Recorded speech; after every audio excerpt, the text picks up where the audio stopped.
I'm in the mood, I'm feeling rude, I'm feeling hot, I want to run. The feeling exciting, so darling, let's do something. I wanna rub my body on your body.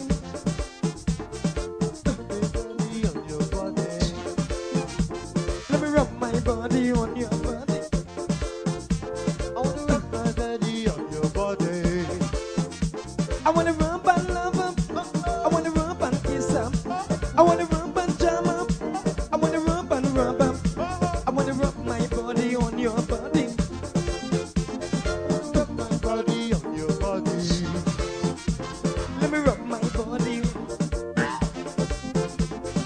Rub my body on your body.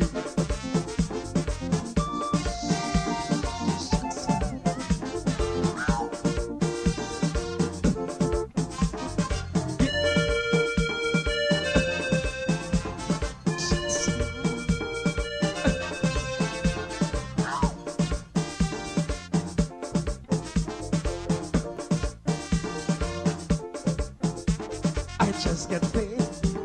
I want to play. The vibes is right. I wanna hug up tight. No time to waste. I wanna work my waist. So come on, babes. Give me a taste. I wanna rub my body on your body. I wanna rub my body on your body. Let me rub my body on your body. I wanna rub my body on your body. I wanna rub and love up. I wanna rub and kiss up. I wanna rub and jam up. I wanna rub and rub up. I wanna rub my body on your body. I wanna rub my body on your body. Let me rub my body on your body. I wanna rub my body on your body.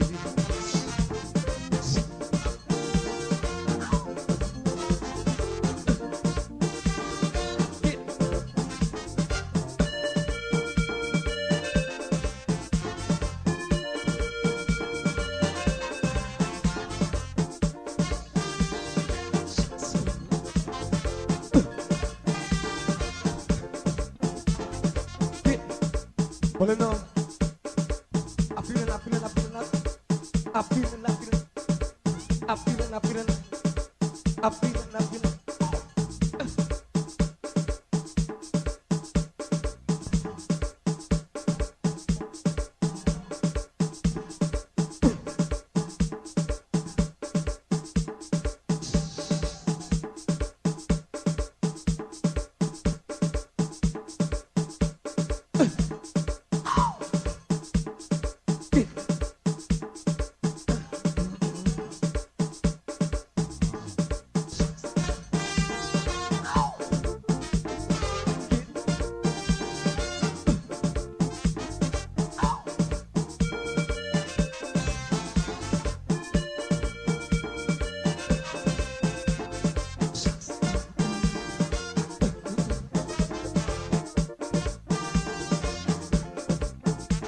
Smoke in my brain, I wanna do my thing.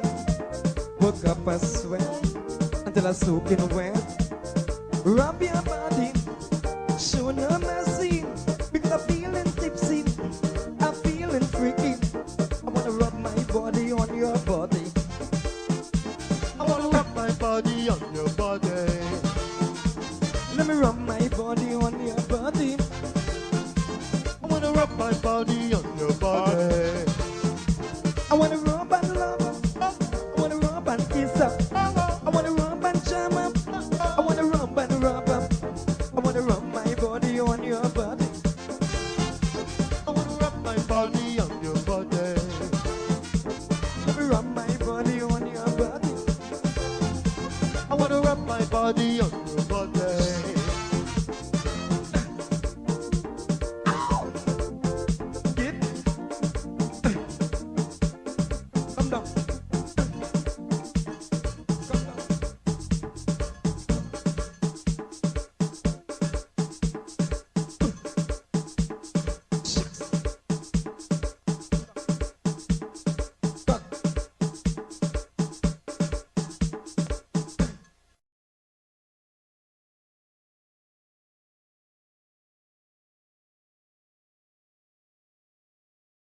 If you are looking to have your statutory declaration, affidavit of income, identity, damage or lost passport, lost license, tenancy agreement, agreement of settlement, power of attorney, last will and testament, and certification of documents, then you need to visit the Alistair Collins firm, located at the Kellyan Mall, 162 Lamaha Street, in Georgetown, between Camp and Waterloo Street. Alistair Collins is a commissioner of oaths and a justice of the peace. Make certain you visit him or call for more information at 649-6410 or 685-6448 or 503-1451. And there's adequate parking available.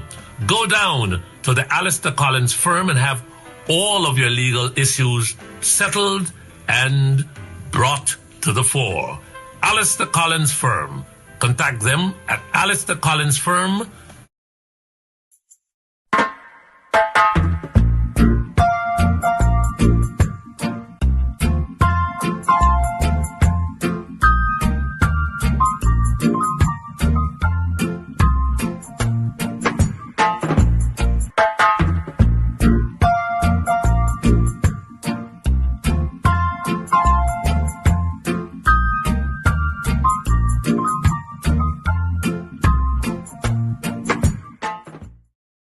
Little ditty we used to torment our teachers with when we were kids.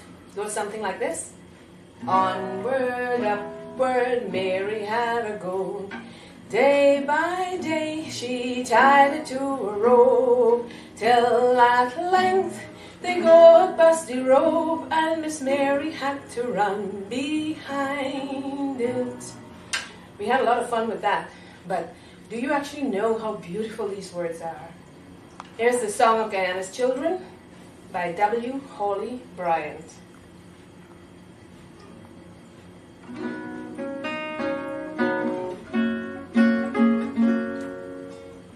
Born in the land of the mighty Roraima, land of great rivers and far-stretching sea, so like the mountains, the sea, and the river, great, wide, and deep in our lives would we be.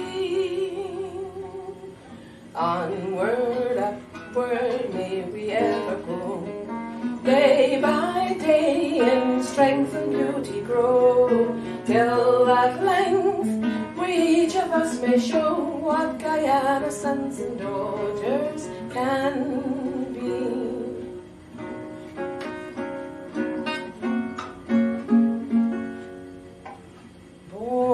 In the land of Kaijur, shining splendor, land of the palm tree, the croton and fern, we would possess all the virtues and graces, we all the glory of goodness would learn. Onward, upward, may we ever go, day by day in strength and beauty grow, till at length we each of us may show what Guyana's sons and daughters can be.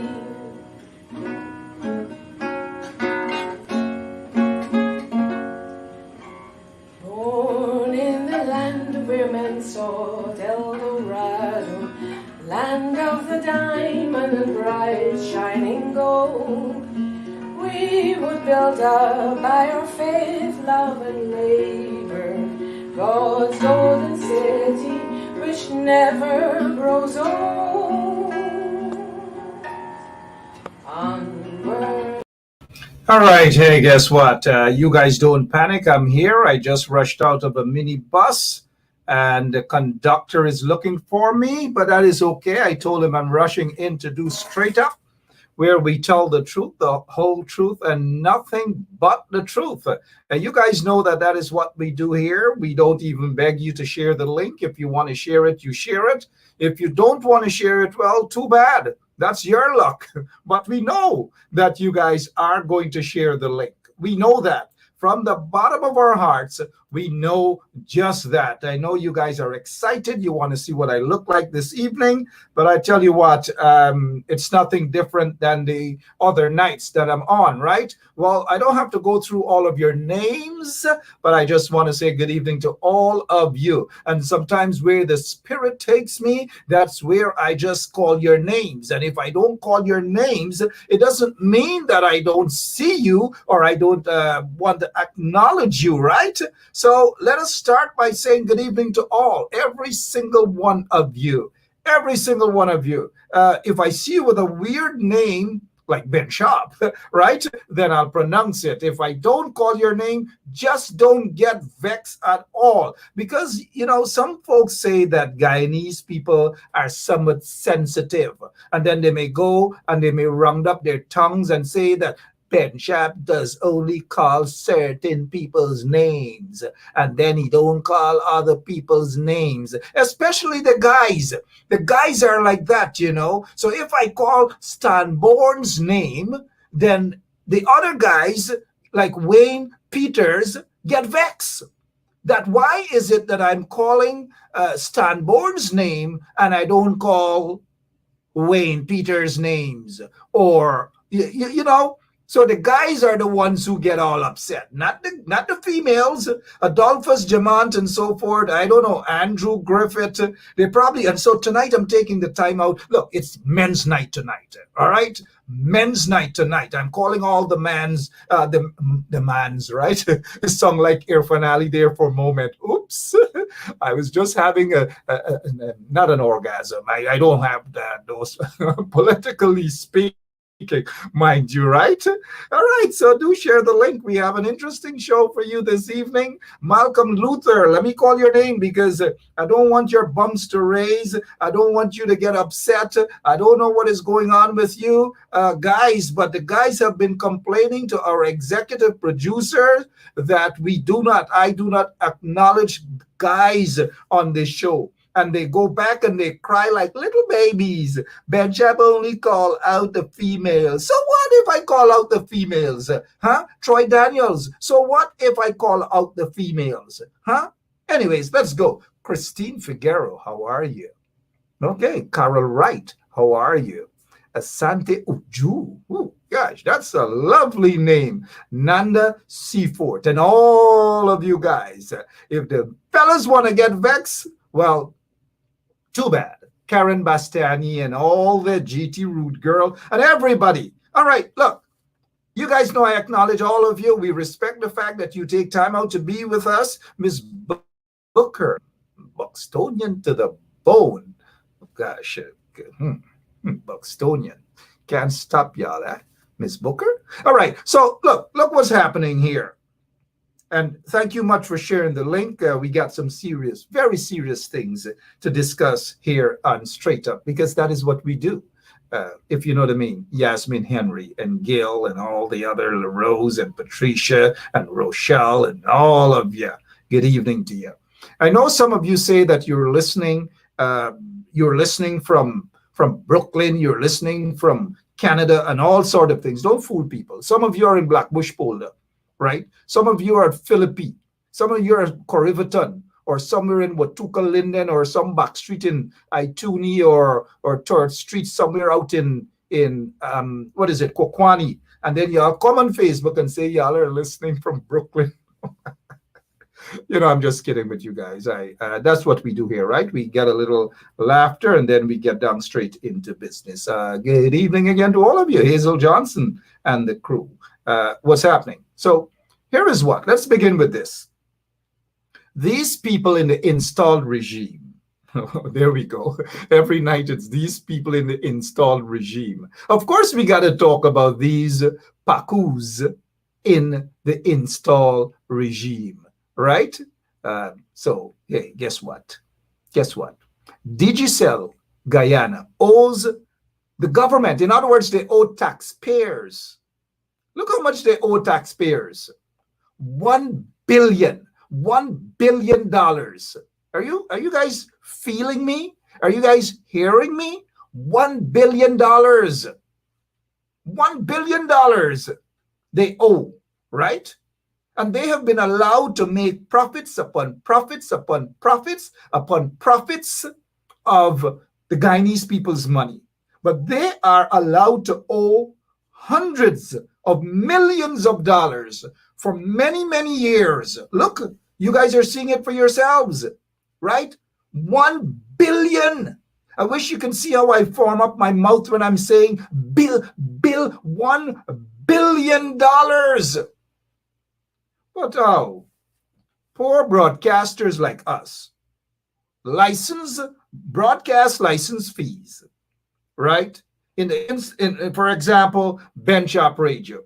If they say that we owe them, they publish our names, they try to embarrass us. I mean, if I owe, I owe. I told you guys that I owe. We haven't been getting ads here. The thing is, and I'm not complaining, I'm a true fighter in the trenches, right? So I'm not bothered by that. But hear what? Since this regime has been installed, we don't get an ad, a single ad from the government, so to speak. We don't concern. We understand their vindictiveness. We understand that, so we're not bothered about them. We will survive by every and any legal means necessary. We will survive because Benschop Radio broadcasts on the ground. And what I mean by on the ground in Guyana, it is the only station that broadcasts on the ground in Guyana, which simply means you can turn your radios on if you're in your car, your minibuses, wherever you are in your homes, right? And that is how we broadcast also. Nobody else does that. Everybody else is afraid to confront the installed regime via their radio stations or their television station. So Benschop Radio 107.1 FM, we're not afraid of doing that at all. And so not only do we reach people on social media, we reach thousands of people on the ground. And on the ground is where it matters. Mind you, it is not to say that those who are listening via social media doesn't matter, but on the ground it matters. And so folks like us who owe them, you should see my face when I say, because I'm a presumptuous guy, you owe somebody and then you say that I owe you, right? And so a lot of us owe the Guyana National Broadcast Authority excuse me, for radio station fees. We owe, right? And so some of you may think it's this operating a radio station is like water, right? It's like water. We actually operate a radio station. 107.1 FM is a radio station. It is not that we come here on Facebook, turn on our Facebook camera, and we bacchanal. No, we actually own a radio station. But we don't ask you guys for anything, man. I stopped put up my cash app. I stop ask for anything. I stop. I honestly do. I have stopped, right? But I have stopped.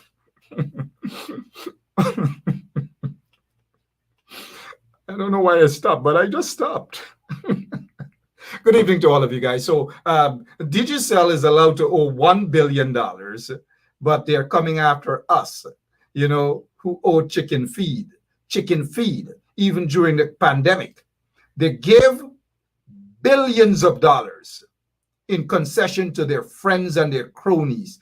Billions upon billions of dollars to their friends and cronies. That is what they do. That is exactly what they do. And they want to come after us. Well, like I have said, I'm not too bothered about them. I'm not bothered about what they do because Benschop Radio is here to stay. And you know why it's here to stay? You guys know why it's here to stay, right? I'll tell you guys why it's here to stay. It is here to stay because we understand how to battle them. We understand how to confront them. And let me say here again, good evening to all of you, every single one of you. Now let's get ready to rock and roll. You saw that. $1 billion. $1 billion they owe. The taxpayers of Guyana, they owe. But yet every time you got to top up, it's your money they're taking. So in other words, they're taking your money, making profit out of you, and then owe you. They end up owing you. Can you believe it? That's the sort of business they have. I don't know. Strange kind of business, right? Very strange.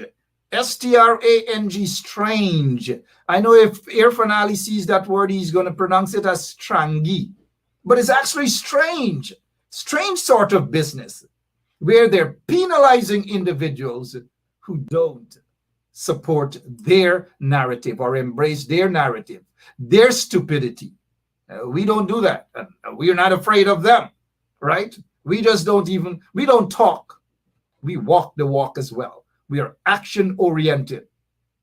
You know what I mean? And I know they're watching, and I know they know what I mean as well. All right. So let me say something here. Let me say this. I have J.R. Crawford.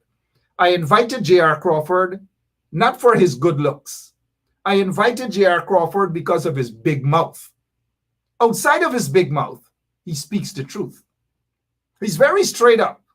I want to find out from him what the heck is happening in Berbice. But overall, what is happening in the country. But before we get to JR, our executive producer has said that JR Crawford is ready to rock and roll with us. But I want to get to this. Let's go. Look at this.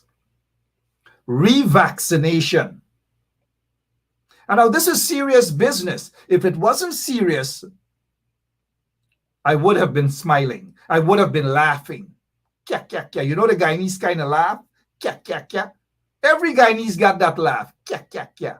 Right? Now look at this headline here. Revaccination. Of course, Irfan Ali would pronounce it revaccination, right? Or revocation. That is how Irfan Ali would have pronounced that word, revocation, right? But it's actually revaccination. Revaccination. Listen to what it says here. Revaccination, a possibility as government, meaning the installed regime, mulls several solutions for international travel restrictions. And now let me break this down for you guys. I know y'all are smart.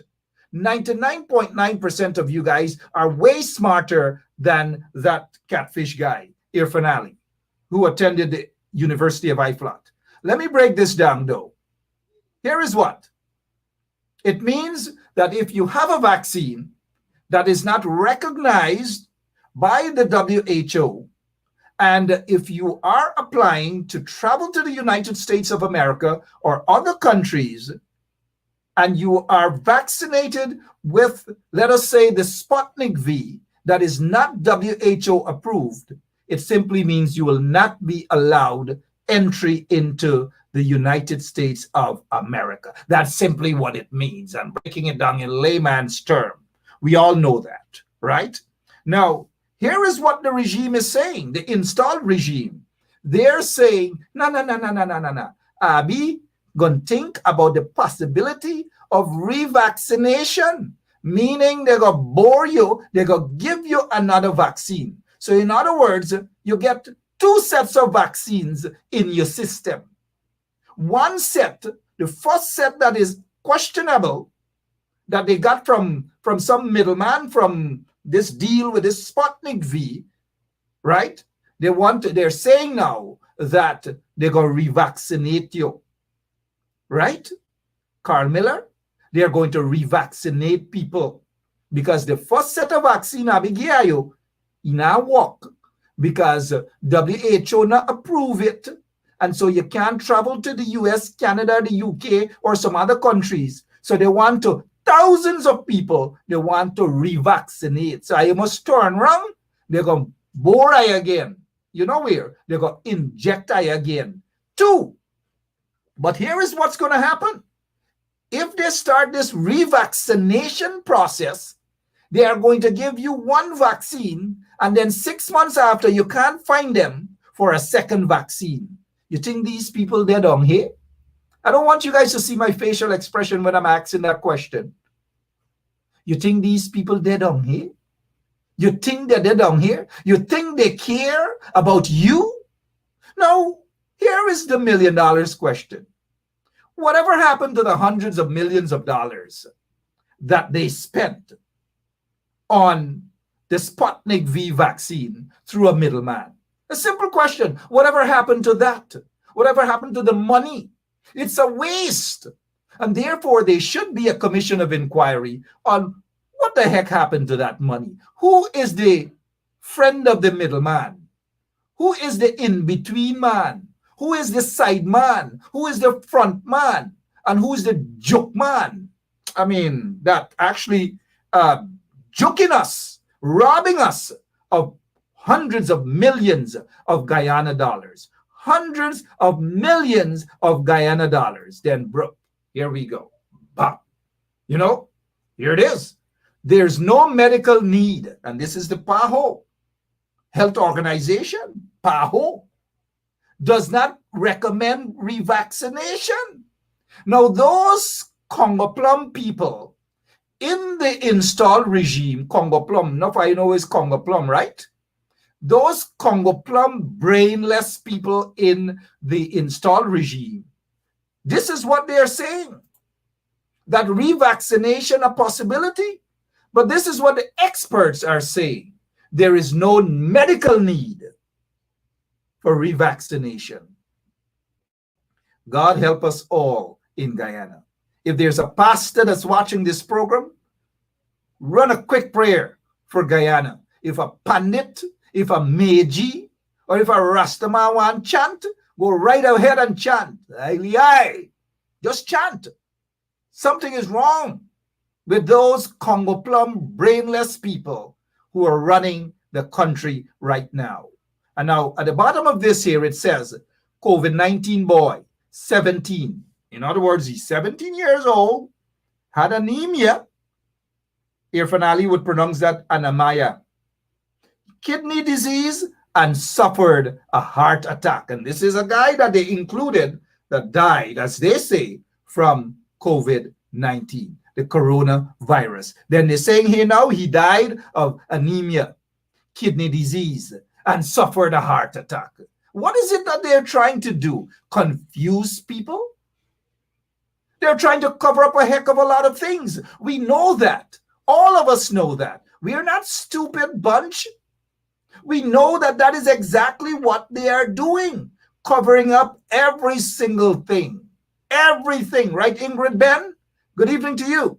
Every single thing they're doing, covering up, covering up.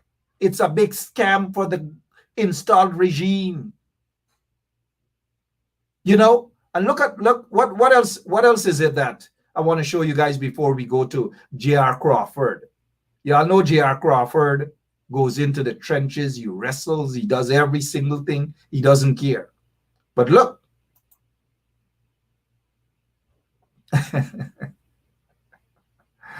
Sorry, guys. For a moment, I thought that was Aubrey Norton standing there, but that's not Aubrey Norton. Right? I'm going to tell you guys straight up, that is not Aubrey Norton. That is not Aubrey Norton. It is not Mr. Carl Greenidge. It is a policeman. Right? It is a policeman standing on a ladder, directing traffic. And if I am not mistaken, that ladder cost hundreds of millions of dollars to produce.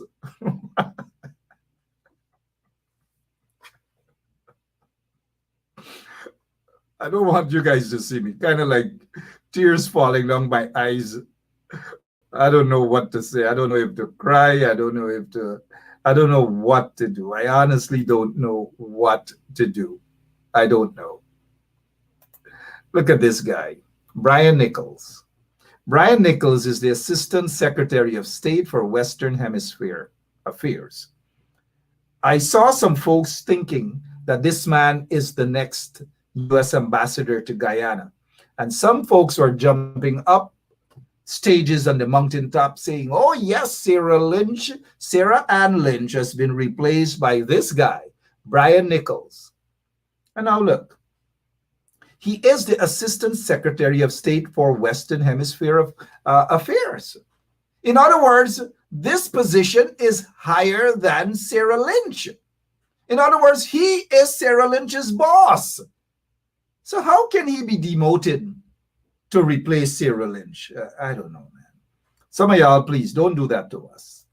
Before we go to J.R. Crawford, look, the guy in the middle is the mayor of Georgetown, Ubraj Narain. He's standing there next to Anand Prasad.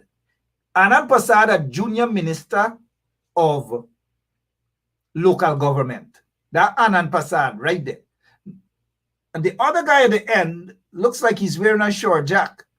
That is the minister, the senior minister Dharam Lal. And they're at City Hall. They struck a deal for about close to $1 billion Guyana dollars to repair City Hall. And the contractor is not from Alnis Village. The contractor is not from Linden. He's not from Blackbush. He's not from Bartica. He's not from Lethem. He's not from Georgetown. The contractors are from Trinidad and Tobago. Oh, well, Trini get through, boy. Oh, gosh. Well, Trini get through. J.R. Crawford. Good evening. Good evening, everyone. How do you feel about that? And look at your green t-shirt like a green mango out there on the quarantine, man.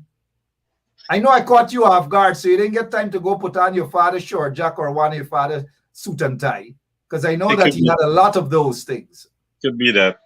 Crawford, Marcel Crawford Sr., a great man, legal mind.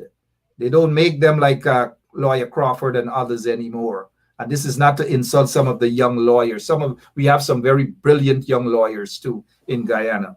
And then the bulk of them just went through law school like that. Just like that. Crawford, how have you been, man? What's happening? I'm being quiet. Well, up here, what I'm seeing now is I will go straight to the flood relief recipients.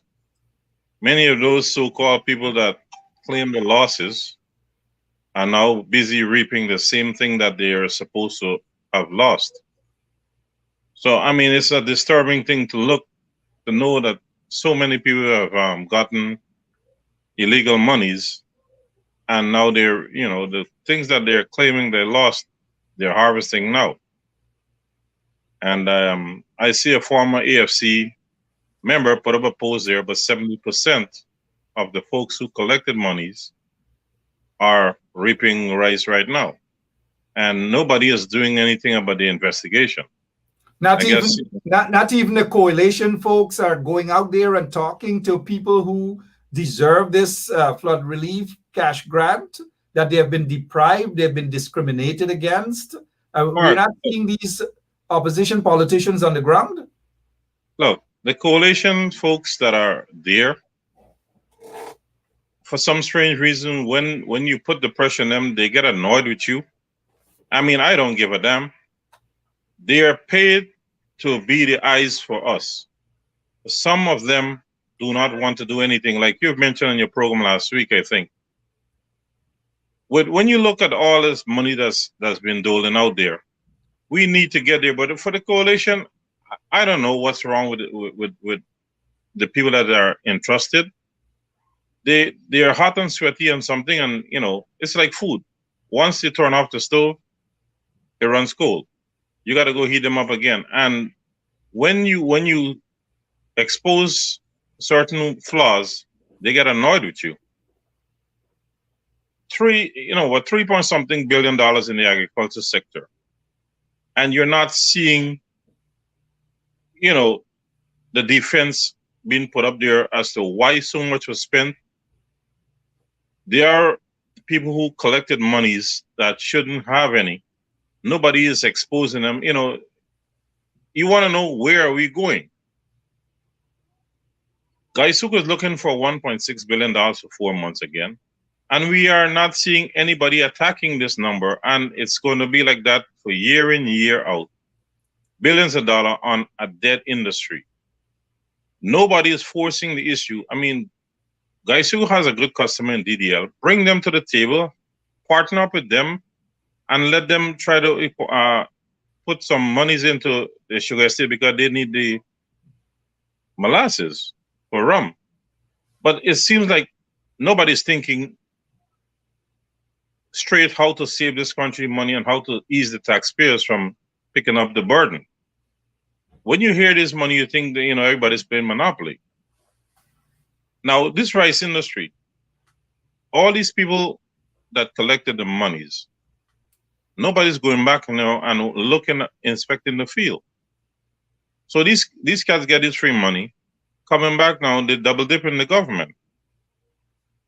So where are we going? And for some strange reason, now the cane cutters are complaining that the rice farmers are being taken care of, and they, which was a guaranteed voting block for the PPP, they're not getting anything. So now, things are really, really bad with one set of people, and the other people are getting defrauding the government. All right, J.R. Crawford here. We are now warming up. Mr. Crawford seems all ready to rock and roll. I'm looking at some of your comments and all these different things. And I just want those MPs for the coalition to know that all of you guys are not being painted with the same brush at all. At least I'm not painting you guys with the same brush. I do believe that there are some of you who work. I salute and I respect those of you who work. And so when we try to call those who are sleeping, right, it simply means that we want you guys, this is what we're hearing on the streets, that you guys are not out there. You guys ought to be doing more. That's what you're being paid for. That's why you sit there in Parliament. That is why J.R. Crawford is not there. You don't expect J.R. Crawford to run around and represent y'all. You guys need to represent the people. Now, let me ask you this, Region 6. I know Dinesh Jaiprashad, Pandit Dinesh Jaiprashad, and someone that I respect and I salute him because he is out there and he is on this show, on the radio station every week.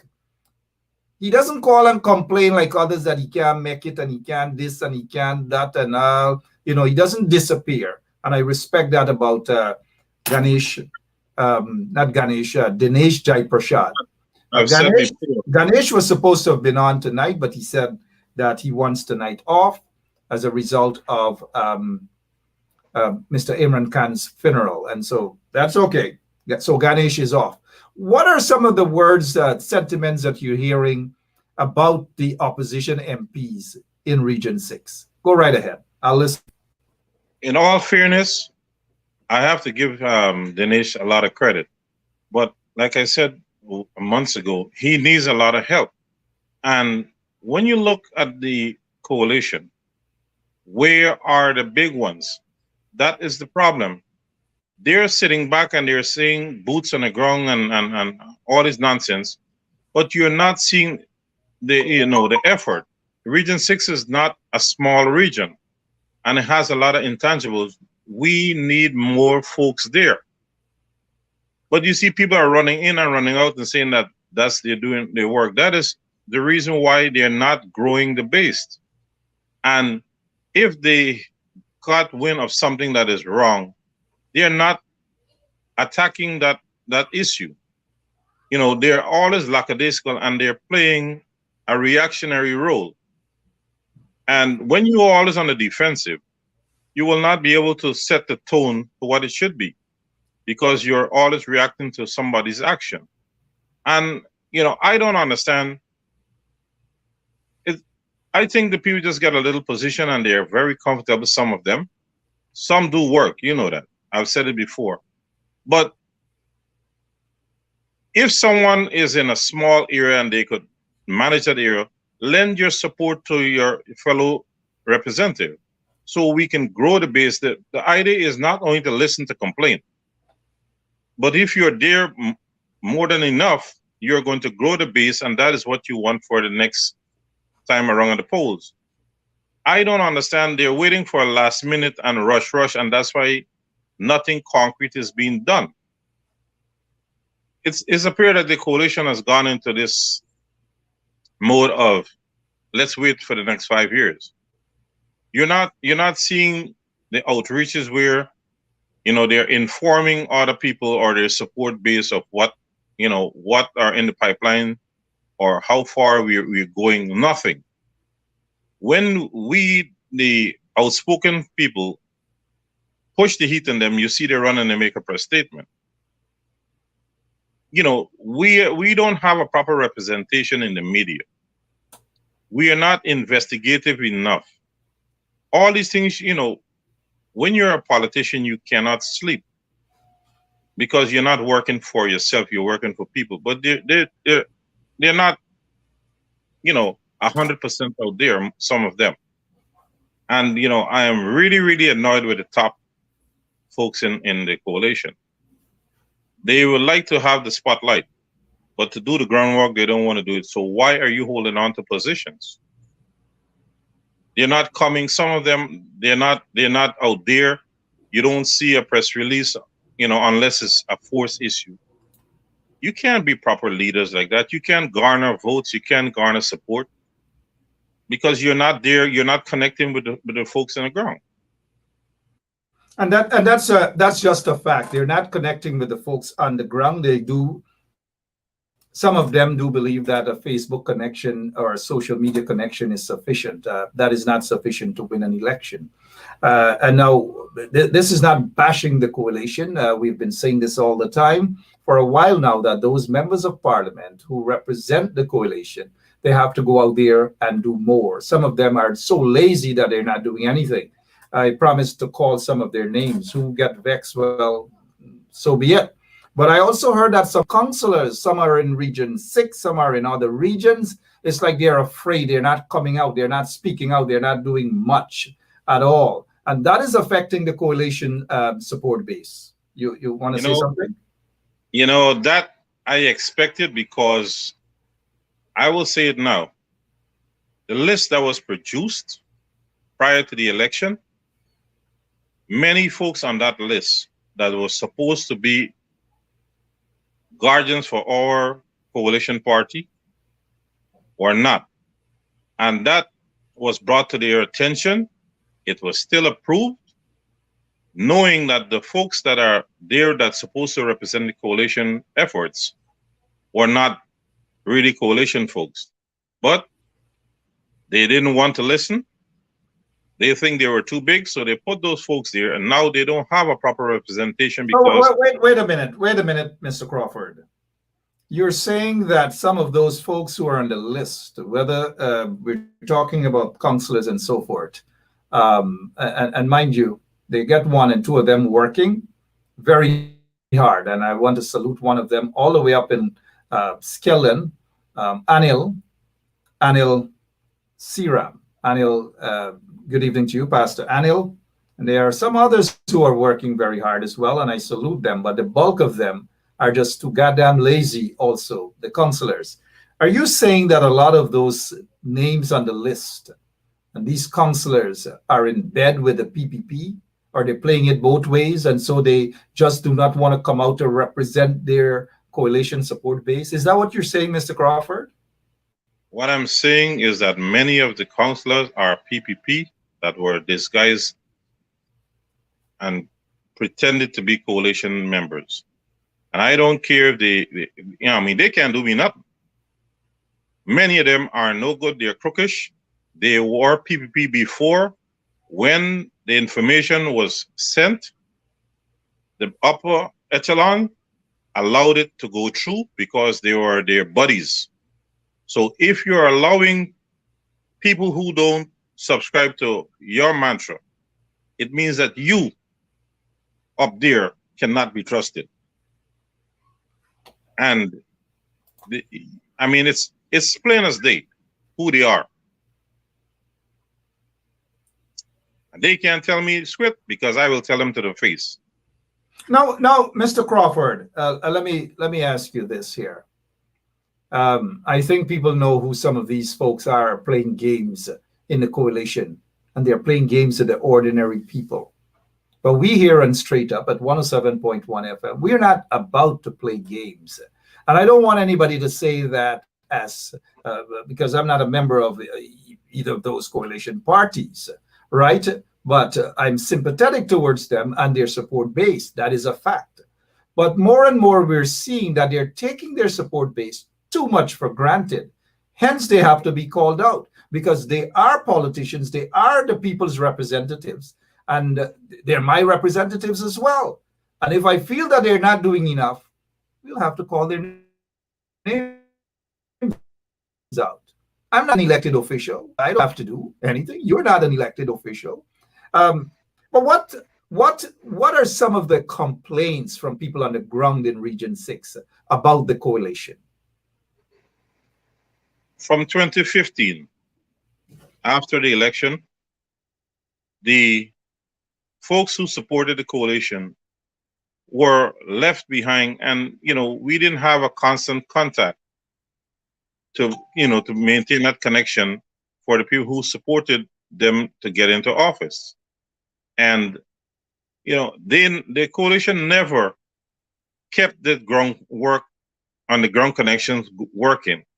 They kept it. They think that as we got the votes, we'll get it again, and that is a bad way to run a political party. When you get the support of someone, show them the appreciation. They may not want prags, but they just want to see you in person. Unlike the coalition, you had the other party who was always on the ground. Yeah, they might do the wrong thing, but they're still connecting with the people, so they're able to keep them in the same pen all the time. Whereas the coalition will have to run and try to pull back supporters who got disgruntled because the efforts were not there to either educate them, assist in their needs, or basically grow the party. So I don't know why the coalition operated like that. I don't know if it's because the coalition, they were infighting, but the people of Region 6, and I know around the country, felt the coalition never really kept the connection. And going into 2020, the senior members of the coalition never wanted to listen to people. And there is nobody in the coalition, from Mr. Granger down, who would stand in front of me and tell me they didn't know of some of the things that jumped out and bite them before the election and after the election.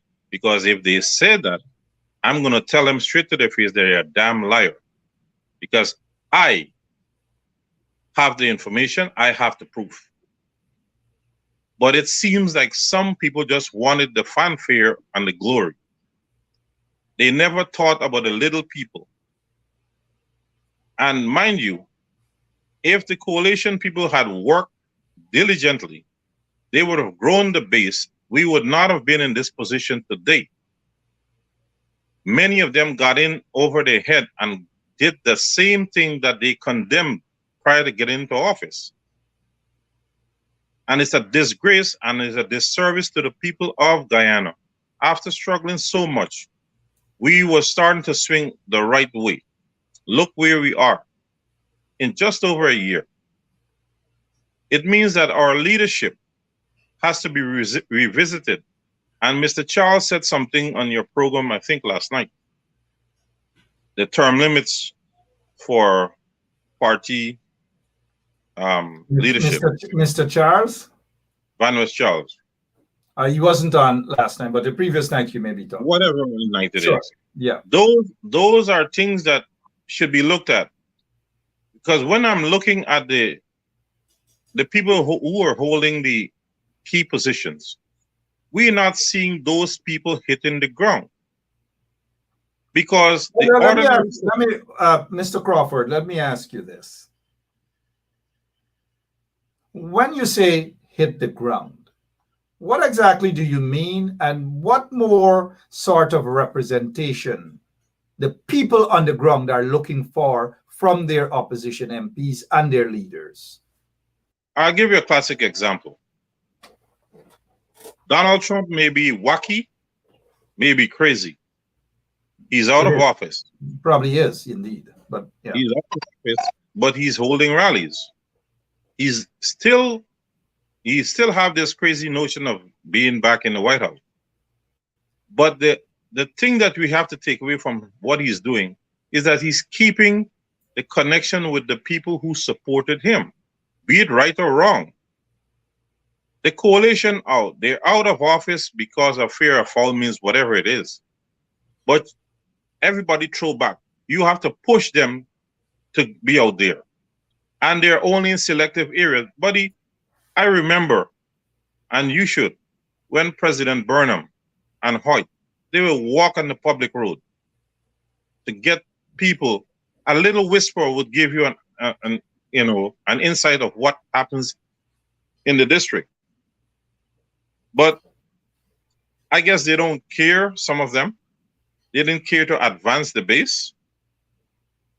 And I think those people need to be forced out if they don't want to voluntarily get off those positions. Because we can't afford to have a lackadaisical coalition party when we are losing so much. When you look at the economics in this country, and you look at the health sector that you have mentioned, monies that were wasted on the vaccines. Now, if we had a proper structural opposition, they would have forced the government, regardless if they're minority or not, to sit down and talk about this pandemic. Or we could have gone to the international people. That's why I keep saying the coalition seem not to have made any friends when they were in government. They can't find any backers for the coalition from March 2nd to now. So you're telling me that you were there for 5 years, you didn't have any good buddies. How Mr. Burnham, as all the nonsense being peddled about him, how he had alliances with certain people. The minute you jumped at him, he called his buddies for him. What happened to the coalition in 5 years? You know, I'm reading some insights and some private chats group. And, you know, this nonsense again came up about Burnham and this failed and running down the economy and all these things. We as the coalition never educate our supporters so they could put it out there of what happened to Burnham and what he did for the country with limited resources. Mind you, at that time, our healthcare system was there and our education system was there.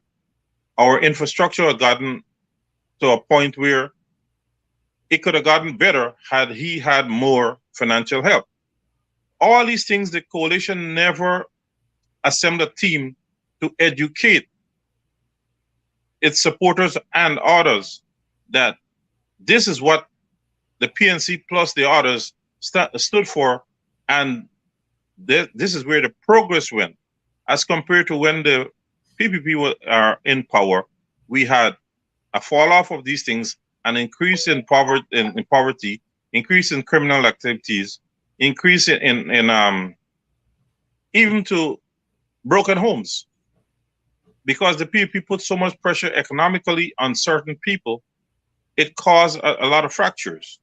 And look at how the PPP are fighting to put millions of dollars into entities that do not produce just because of power,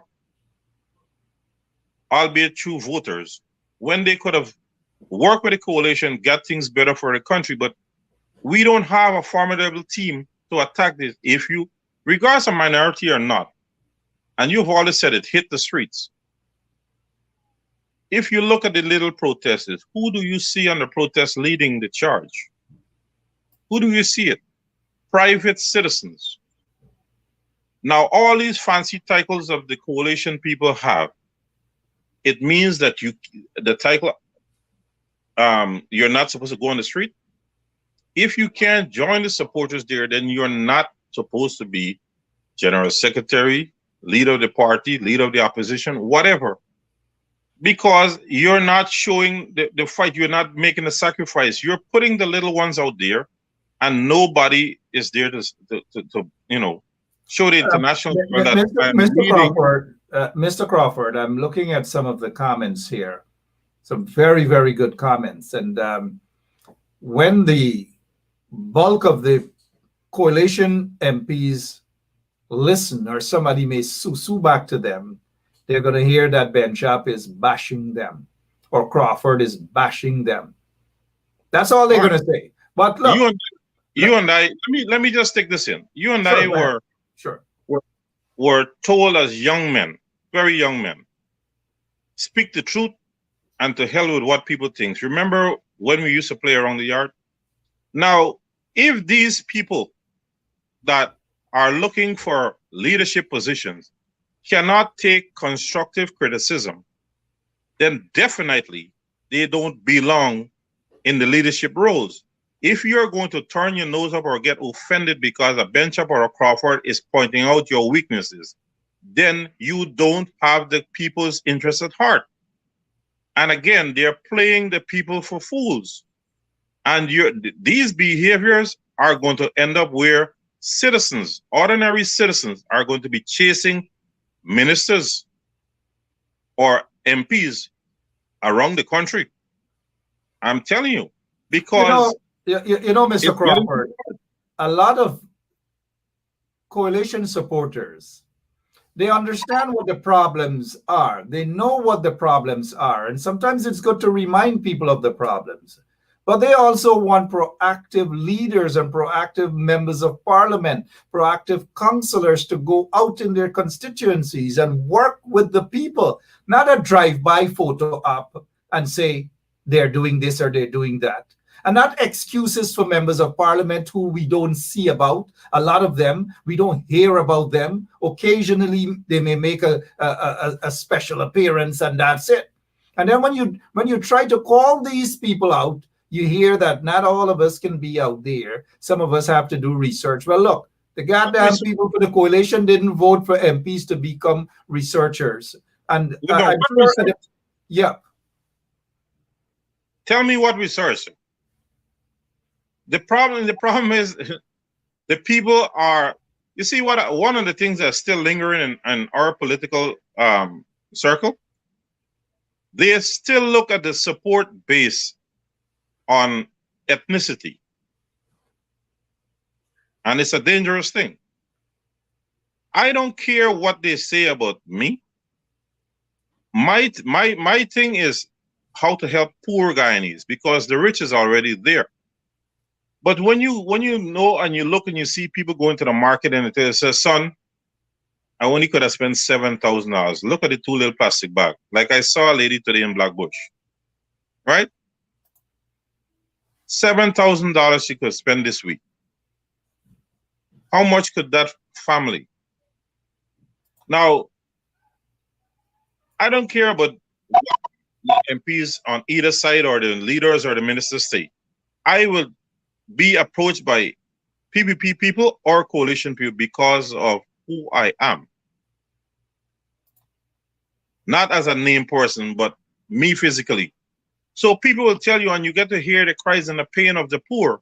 And that's what hurts, because as Guyanese, you want to know that your neighbors or your next villagers, they're able to eat something comfortable and go to bed, or the children have something in their bellies.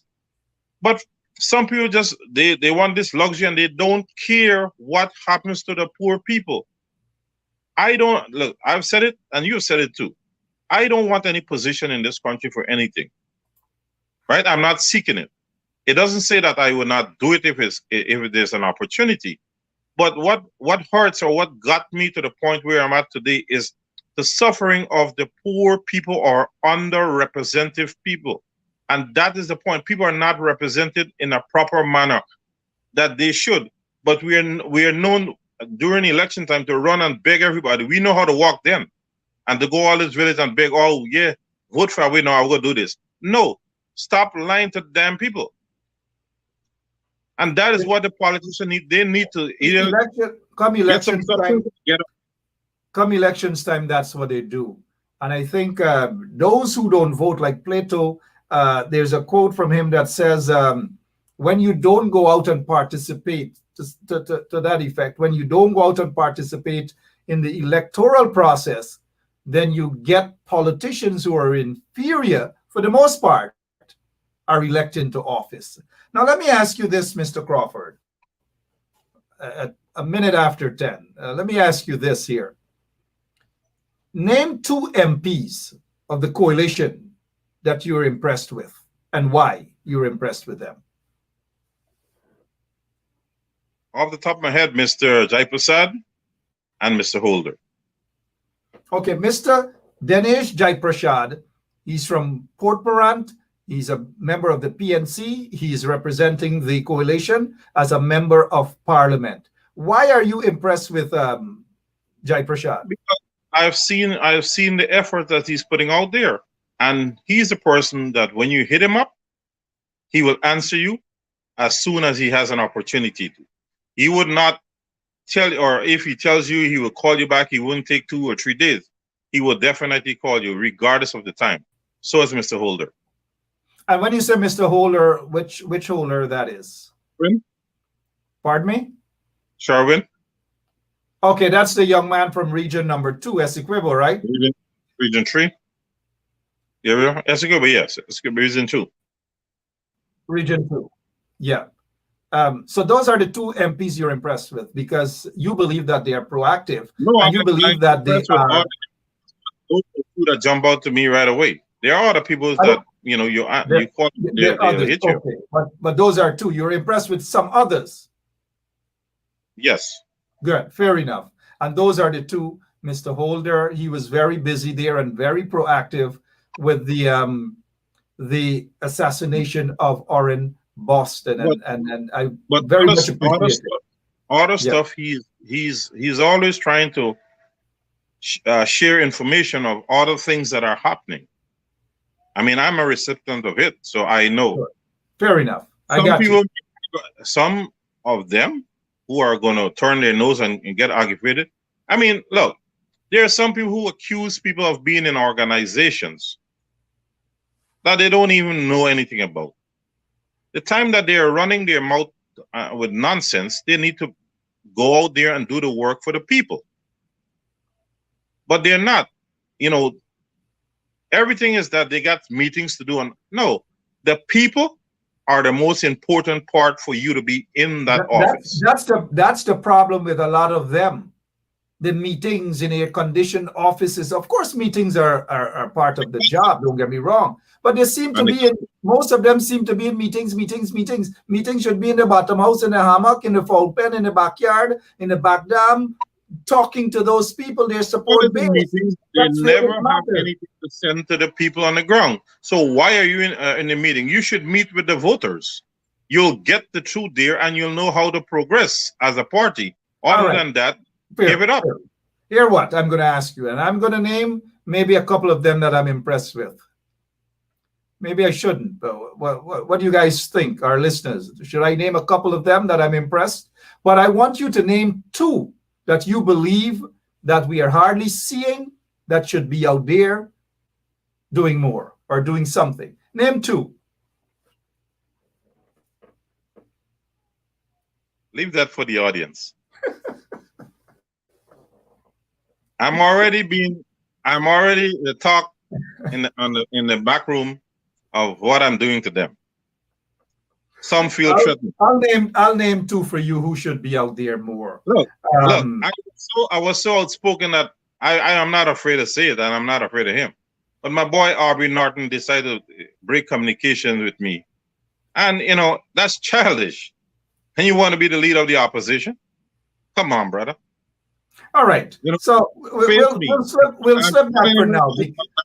We'll flip that for now because Aubrey is not a member of parliament. He's not been elected in any office or whatever. And sometimes men do catch feelings. So Aubrey may have caught some feeling, something insensitive on his bumps race, and he deleted you.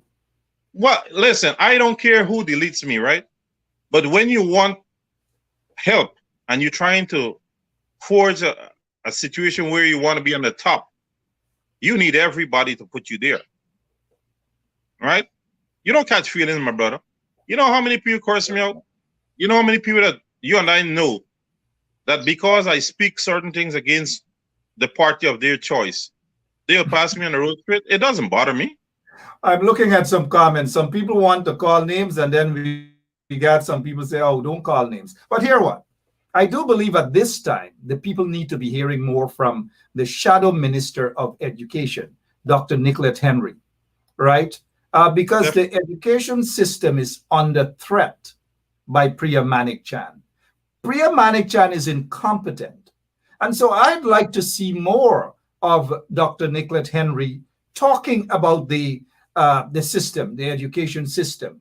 Talk about the ministry. Talk about what the sort of treatment that teachers are getting, the workers of the schools. I need to see, 1 second, Mr. Crow. I need to see Dr. Nicolette Henry more. Frequent press conferences, letters to the newspapers. She is free to come on Straight Up.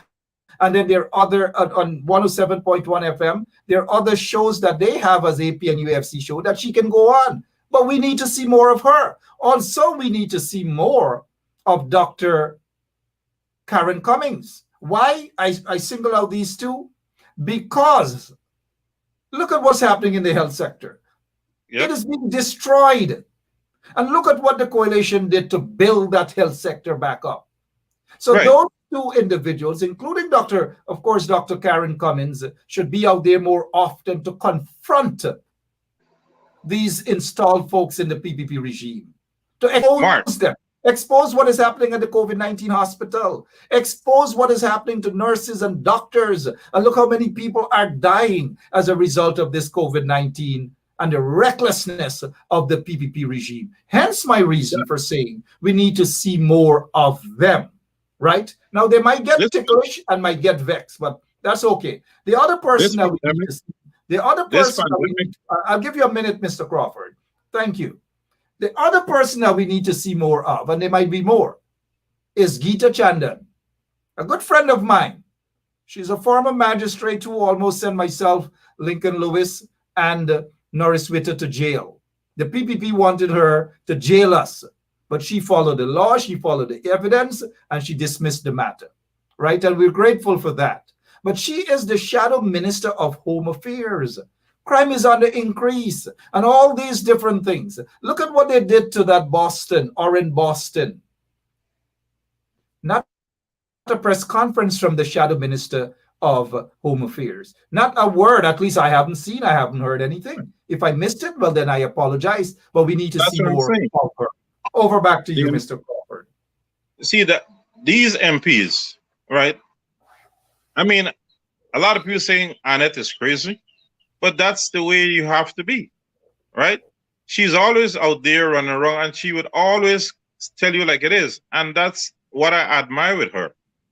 She's not afraid. You mean Member of Parliament Annette Ferguson, right? Yes. She's my friend, but she has been accused. She has been accused of not going into the constituency when she was a minister. I understand she was a minister, she was very busy. But yes, I must admit that she's in the constituency serving her people, and I give her kudos for that. So I'm not going to knock her. But I do think, though, that I do believe that when she was minister, she should have visited those communities more often as well. This Annette Ferguson in the opposition now is a different Annette Ferguson to the one when they were in government. She has learned and she has transformed that experience to reach out to people on the ground. That is why all the MPs need to be on the ground. That's where you learn and you become better. And an MP is the representation of the people. So for you to be a proper representation in the meetings, as you call them, you need to get the information from the ground. That is how you can formulate things in your head, because what you may think that may be the right thing, well, is not what the people of your constituency wants. So these MPs who are there and seeing that the ministries are falling apart, you have to attack the ministries. You cannot say, okay, we're in the minority and what can we? No. Go out there and let the people hear your voice. It will benefit you down the road. That's the Fair problem. enough. The problem is that, Fair enough. oh, we are minorities, so what can we? No. Put it out there. Let the people know what is going on, and they will remember you on the day of election. Let me ask you this. You mentioned Region 6.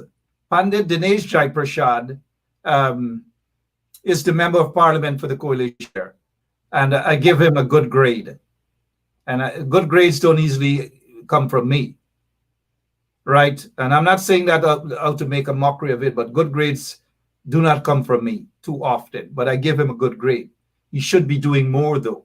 I want to see him out there with the cane harvesters, the cane cutters, talking with them, taking photographs with them, and letting us see and videoing and all these sort of things. Yes, there are some other things that he should be doing more about. Going to bush, talk to the rice farmers. Let us see, let us hear. I know he's very active, but let us move away from Mr. Jai Prashad, who I give a good grade, mind you. Let us go to Region 10. They have two MPs, Mr. German Figueroa and Mr. Devon, I believe is Devine or whatever his name, a young man by the name of Devine or Devon. Two of them. How would you grade those two?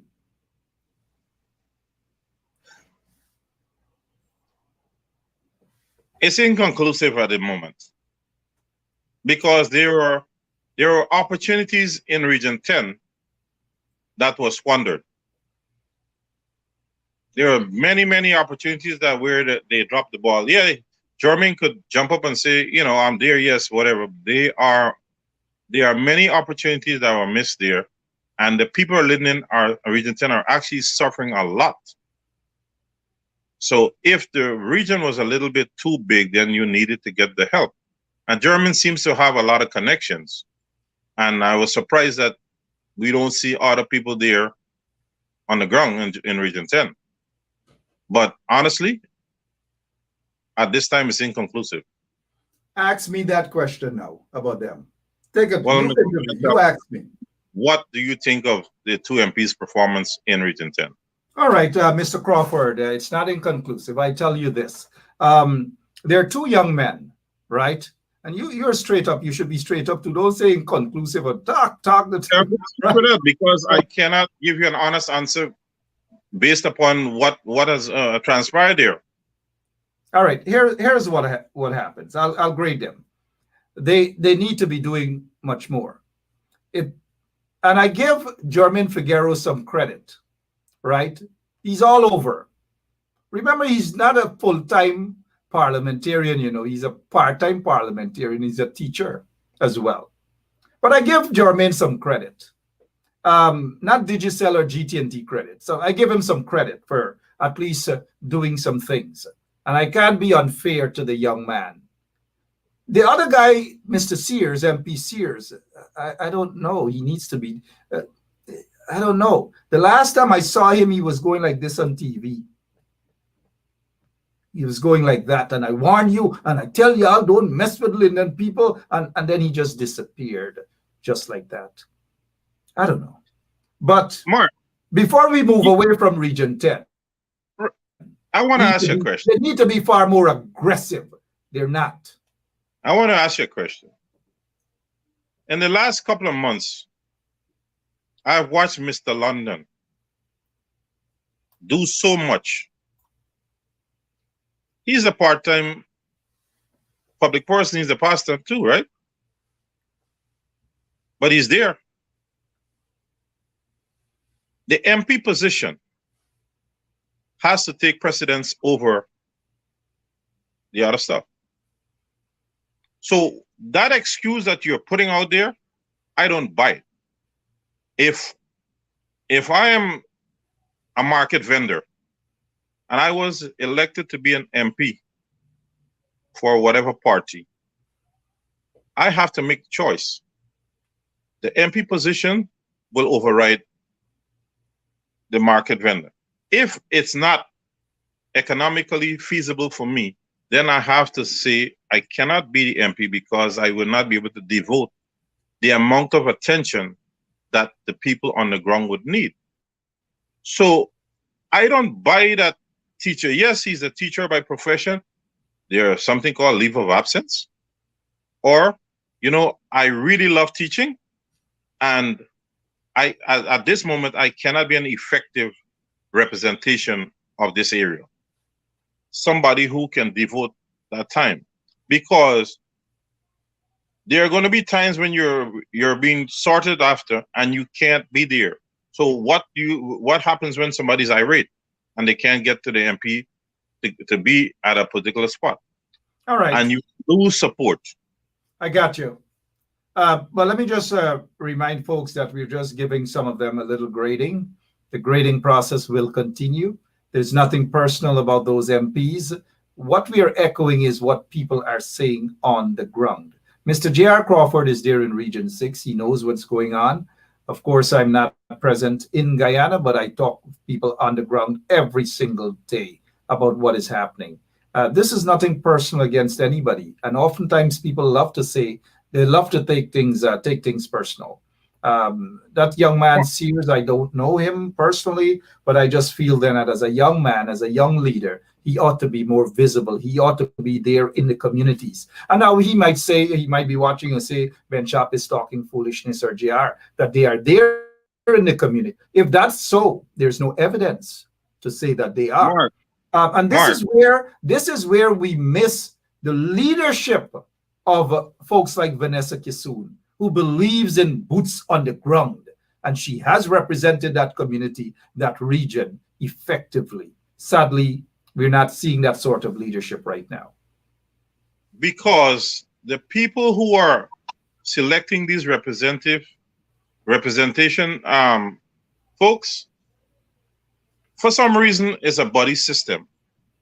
Pick the best person for the job and let it be. Even if you don't get along with that person for whatever reason, but you want the people that support your party to be very comfortable and looked after. But again, that's the problem. Our makeup is about buddy system first, instead of people who are able to get the work done. And it's a sad state. And we got too many heads that call in the shots. Okay, let's go back to the members of parliament. I'll give you 3 names. Ganesh Mahipal, Coretta McDonald, Amanza Walton Desir. How do you rate them, sir? As their performance? Of course, nothing else. Their performance. Ganesh claims to be a lot and in everywhere. Ganesh has to be able to, when supporters try to reach out to him, he needs to get back to them. If he can't speak to them, don't tell somebody you're gonna call them back in 20 minutes and 2 days, you can't call them back.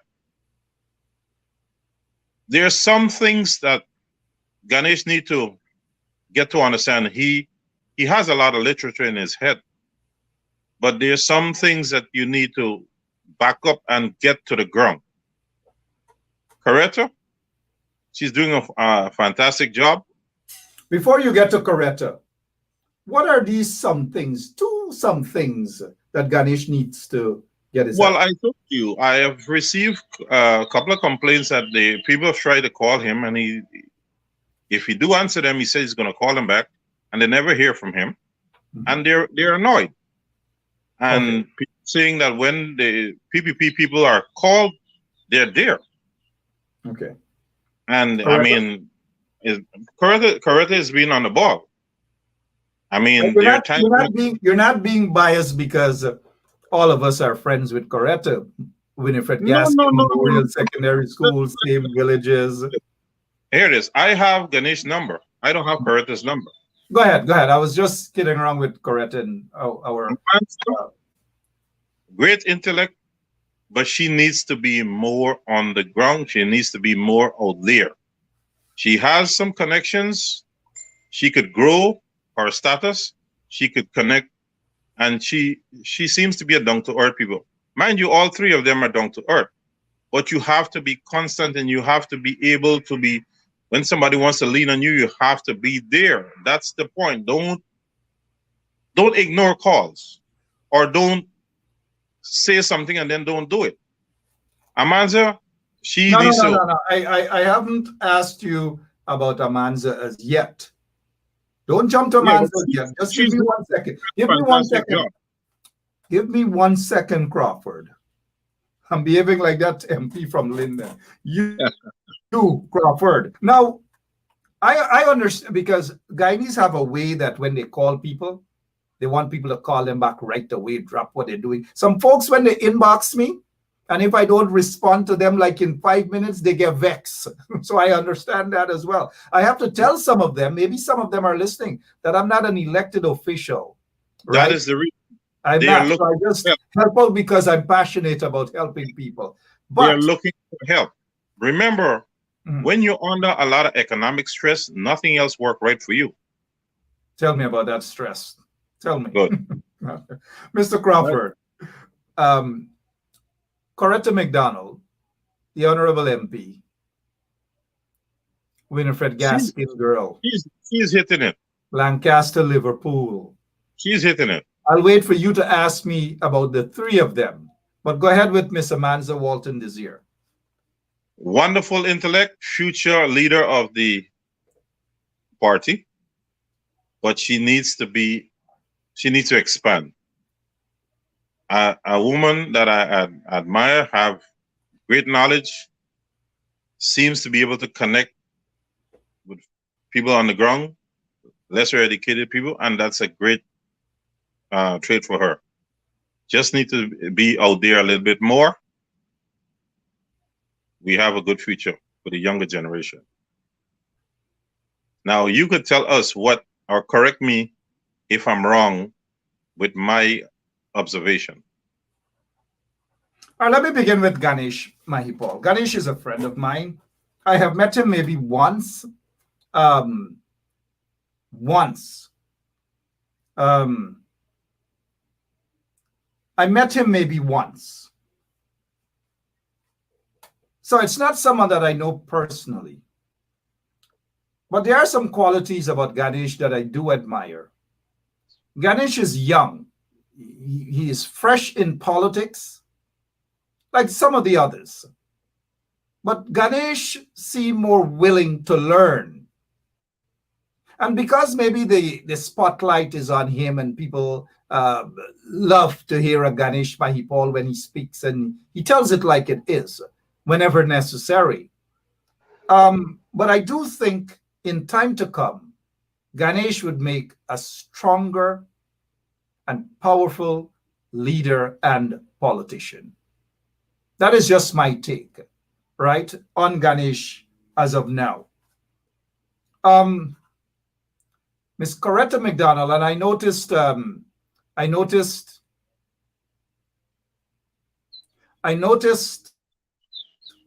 Conrad August is his usual self. Good evening to you, Conrad.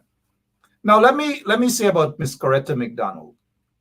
Miss McDonald is one that I'll give her a good grade also. She's out there, she has been confronting, and people like that. She has been very, very confrontational in a good way against or towards the installed regime. Priya Manik Chan she took on. She took on the minister of whatever it is, who's supposed to be responsible for works and all these things, right? She is taking these people on. She's standing up for teachers. She's standing up for her union. She's standing up for her constituency. And for that, I got to give people a positive grade. This has nothing to do with because I know Coretta or that we attended Winifred Gaskin Memorial Secondary. No, there are some things that I disagree with her on, but I must give her some credit for going out there and for working. Can she do more? Of course, all of them can do more. Now, Amanza.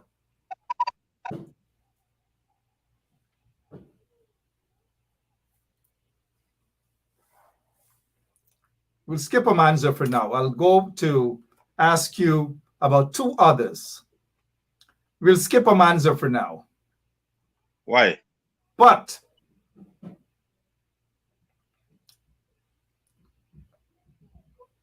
you really want me to say something about Amanza now? Okay, here we go. You know, I'm just kidding. I don't shy away from telling it like it is.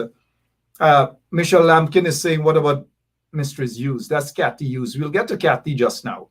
But Amanza Walton is new to the politics. And Amanza should understand that not everybody's going to like her. And not everybody's going to say things that she would like. And that even when someone criticizes her constructively, they must and she must be able to take those sort of criticism. I think she's getting there. I think she needs to, and I noticed somebody with the grassroots politics, she needs to come down a little more, mingle with the people, ground with the brothers, ground with the sisters, and so forth. She needs to expand. And the atmosphere, because grassroots people know when people are grassroots with them, right? And they will find you faster if you're there or not. Yeah. And so Amanza needs to, and I do think that in a couple of years' time, folks like Amanza, Ganesh, and a couple of other young ones will make excellent leaders. But they need that grassroots experience. That is exactly my point. Once you're connected to the grassroots people, you're going to be able to improve quickly. You don't have to wait years. Once you're willing to be there when they cry for help, that's all you need. They will help you along the way. You'll get all the information that you need. Yeah. And so I hope these people understand, because I know Amanza's family and stuff. Her family knows some of my family members, because you know they're all quarantine connection, right? And that's my fair assessment of the three of them. Now, what is your take on Miss Kathy Hughes, Ramjatan, and David Patterson? They're all missing in action, and it's not a good sign. Well, Ramjatan is on interviews. Are you saying he's missing in action on the ground? Mr. Gentleman, anybody could be doing interviews. It doesn't mean that you're connected, my friend. You must be on the ground. Talk to the people. Show the people that they are your concern. Because without the people sending you there, you're nothing. You just go back to private practice. As in his case. What I see a lot with the coalition folks up there, they love to do interviews. Interviews don't gain votes, buddy. If you don't have that physical connection with the people, it doesn't matter what you talk on television. You're not going to have that vote in the box. We are getting a false notion that a lot of interviews is going to make us popular and make people like us. No. People want to see that the people who are going to sit in the offices for them, they want to be able to have that one-on-one discussion to say, you know what, this person not stuck up, or whatever the case may be. This person has our interest, because remember, the people on the streets are hustlers. They will know from the time you open your mouth if you're there for them or not. Those three, they're not doing enough.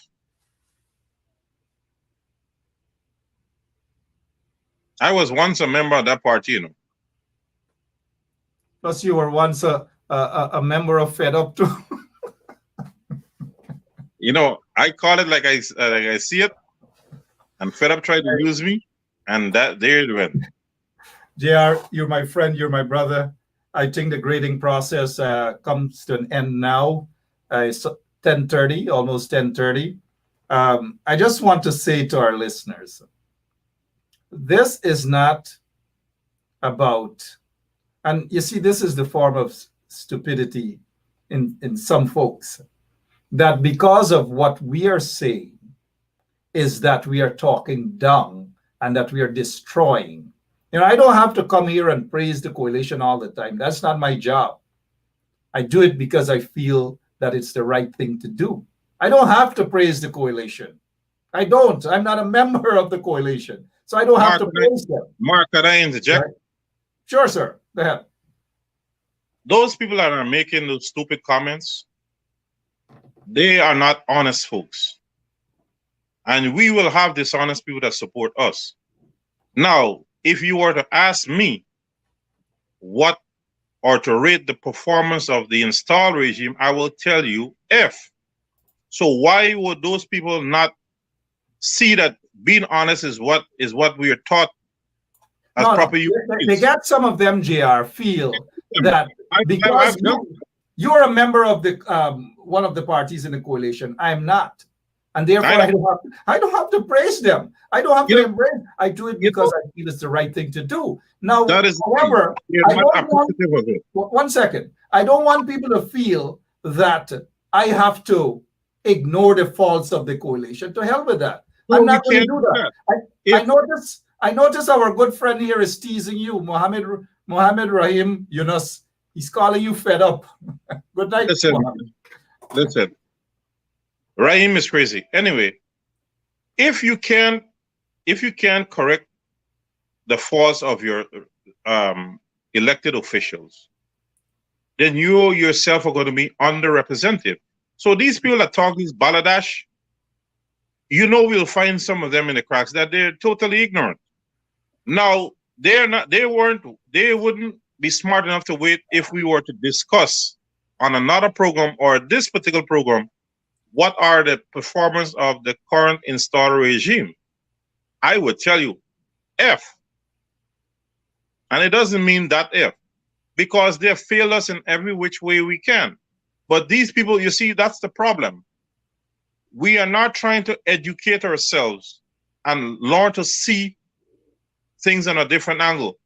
We are too arrogant and we're too hasty, and that is where our mistakes are. And we are not the same people that are arrogant because we call it as would be afraid to tell the opposition.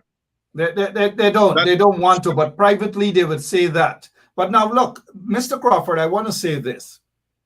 And I hope that when I call those MPs tomorrow or later tonight, that they will take my calls and their bum's not going to raise, and they're not going to treat me with some sort of uncertainty, right?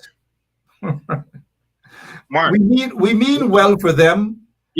We are saying this publicly because it is not working privately. I know there are other MPs that I want to ask you about, but we wouldn't do that tonight. But I agree with you that the PPP gets an F. You say not that F, but I say that F too. They get that. Mr. Benschop, I could tell the world tonight that there were some information on our representation that was sent before the 10th of January. And the names were pointed out of people that do not have our party supporters' interests at heart. And the list got approved with those people on it. Oh, wait a minute. The opposition has, I'm sorry, Mr. Crawford. The opposition has about 31 or 30 MPs, right? I'll be honest with you. I will be honest with you. If I know 10 of those MPs, I know a lot. I'm going to name them. I know Jermaine Figueroa. I know Ganesh Mahipal. I know Dinesh Jai Prashad. I know Amanza Walton Desir. I know Coretta McDonald. It's 5. I know Joe Harmon. I know Roysdale Ford. I know Kathy Hughes. I know Ramjatan. I know David Patterson.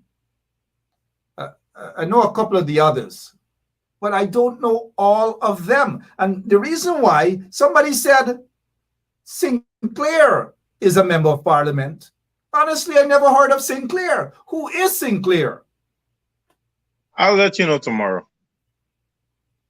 Is it an older guy? I'll let you know tomorrow. Now, after the nomination day, all the stuff that we fought after March 2nd, there's nobody that is up there in the coalition could tell me that they didn't have that information that the very thing that they were fighting after the 2nd of March. JR, give me a second, please. Let me type in Jermaine Figueroa's name to see if he blocked me. Because somebody said, watch out that you're going to start blocking. Hans and I are not friends on Facebook. He's on your program anyway. He won't do that. You think he's that crazy? No, anyway, I haven't seen him 3 weeks. He didn't call, nothing. So I assume that he gave up his spot. So I have already given Lemon that spot. So his spot is gone. But go ahead. Coming back to prior to the election, the very information was said that what we must look out for that is going to hurt us if we don't be careful. They ignored it again. And here we are out of office because they got too big for their britches. And I mean, they work for us. I could tell them straight up, and they can't deny me because I have the evidence. Cheryl Thomas Went, good evening to you. That's our friend, Cheryl Thomas Went, a hard worker. Did so much, and guess what? Is on the wayside. She did so much. Good evening. I don't know. Anything else? Somebody begging that we should grade Mr. Harmon, but like I said, we're not grading anymore tonight. We done grade, not tonight. Go ahead, Mr. Crow. By the way, behind you, is that a board cage? Oh yes, I am an avid board guy. Oh, so you cover up that board. Well, I do. Some of the supporters some of the MPs of the coalition, that's what they do to the supporters. Come up and raise up the cover elections time. Go ahead, sir. No, there's 18 of them I got. Good. Anything else we should talk about before you go? On a serious note, I do hope that the coalition unit from top to bottom, who's acting leaders or whatever the case may be, that they start to be for the people and don't look at the position you hold. Look at what improvement you can bring to the voting base and to the people in general. Because if every one of us helped another person, we would have done our job as a human.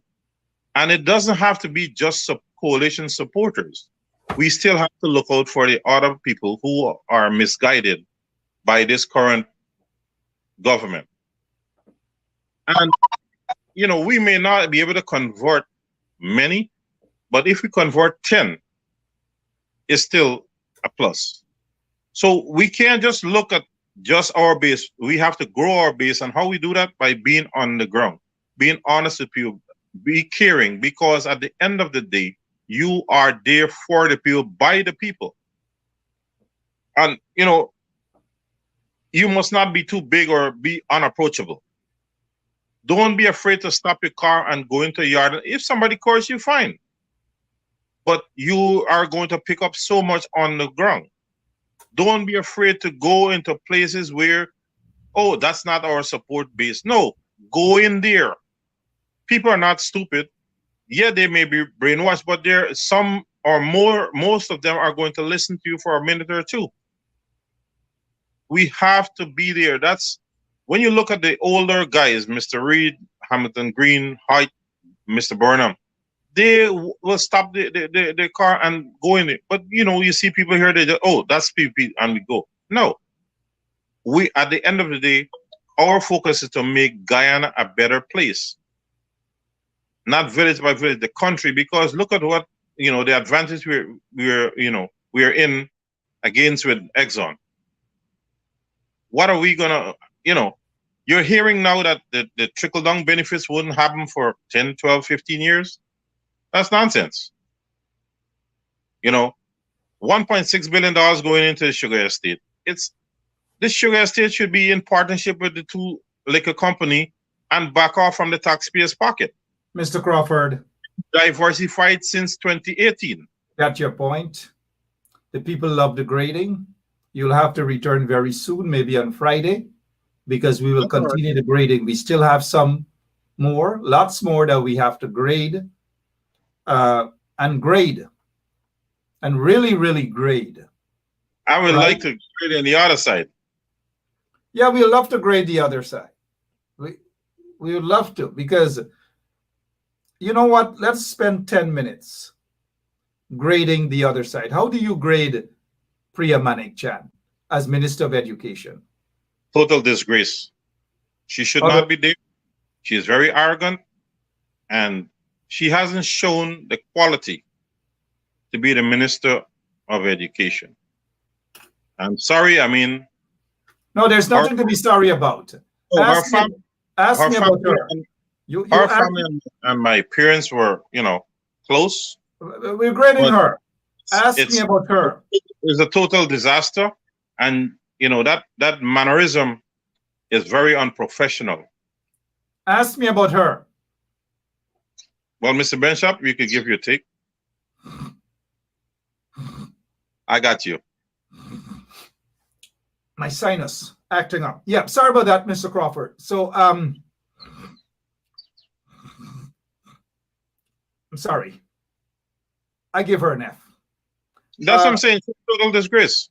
My sinus was actually acting up. I don't want anybody to think anything else, but that was my sinus when you asked me that question about Priya Manik Chan. All right. The funny part, Mark? What about your guy from Bloomfield, the Minister of Agriculture? I think Zulfi is doing a terrible job. He's talking a lot of crap, but it's something different. With all the fraud and all the, what I might say, the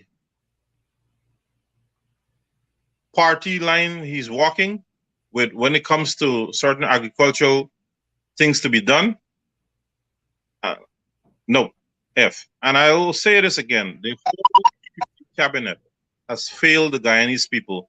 You can't ask me to grade any one of them without to give you a proper grade. They're all failures. The country has gone into a tailspin because of every single one of them. And 90% of the PPP ministers are very, very arrogant, and they should not be there. I mean, the whole cabinet should not be there. We know that. But no. Look, the Minister of Sports. Come on. What a joke. Right? So don't expect me to bring any other grade than an F. They're failures. They've let down. You got in there by foul means. You should be respectable and be honest. But look at the amount of monies that disappeared in a year and 1 month. Hey, JR. My sinus is back. It's better now. Some people thought maybe when you asked what grade I give Priya, and I noticed Simone, Angela Gibson, good evening to you, Simone. Simone give them a Z. Some people say Z. Right. Total waste of time, folks. Straight shooter, my brother. Pardon me? She's a straight shooter. You know her. Oh, yeah, not a Winifred Gaskin. Look, JR, we got to go, man. Come back again very soon. Very, very soon. And let me let our listeners know that JR and I have been following each other for donkey years. Nursery school, primary school, secondary school, Queens, Florida, Massachusetts, Connecticut, all over. And now we're together on this show tonight. True friends. We don't necessarily agree on everything. We agree to disagree. We talk privately. We may say what it is, but at the end of the day, he's my friend. And that's what friends are for, to have healthy discussions. Mark, whether we agree or we don't disagree. Thank Mark, you so much. Thank you so much for your time. Before I go, Sure. Once this country gets better, I don't need to be in the air. Because all I want to see is our people have proper benefits and, comfort in life. That's all I want as a Guyanese. I don't want anything else. If I die tomorrow, I'll be unhappy because I will know that the country is in a bad state. Once we get better, I can go. It's hurtful. So when you see, brothers and sisters, regardless of ethnicity, that are suffering, and they're still running behind these fools that giving them these false promises. Come on, we need to stop and take stock. Follow somebody where progress is going to be there rather than ethnicity and racism. It's a That is hurtful so thing when true. you think about the poor people.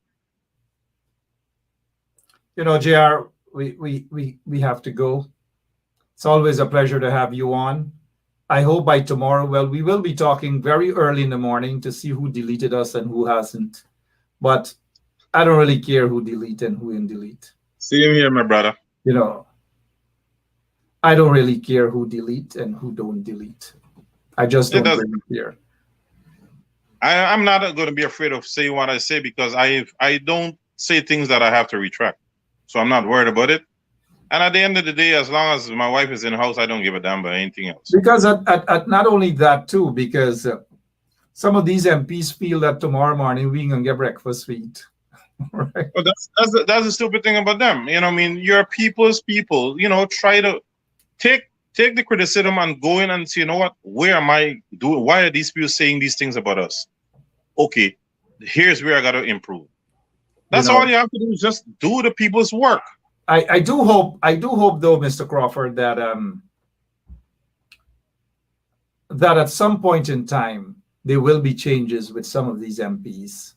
I hope so. Need proper representation. People need real boots on the ground, not slippers, not sandals, not Latin boots. Congress on the ground. That's where Congress that is supposed to be held by December 13th would be an important thing to see if we have a change in the top. Because for me, the top ain't doing nothing. Some are even MIA.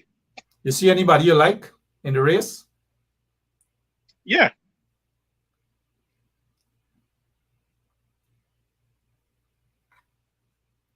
We have to be articulate.